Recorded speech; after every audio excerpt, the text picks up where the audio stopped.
నీవు నిజముగా క్రైస్తవుడు అయితే క్రీస్తు యేసుని పోలి నడవాలి.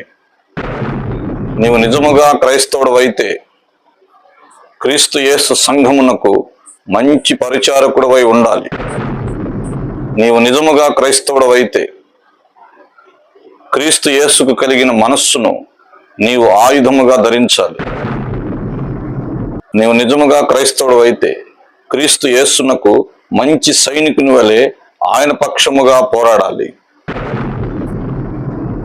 నీవు నిజముగా క్రైస్తవుడు అయితే క్రీస్తు యేసు యొక్క వాక్యము నీలో సమృద్ధిగా నివసించాలి, ఫలించాలి.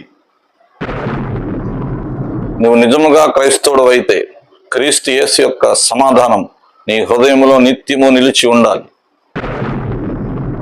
నువ్వు నిజముగా క్రైస్తవుడు అయితే నీ హృదయమందు క్రీస్తు రారాజుగా ప్రతిష్ఠించబడాలి.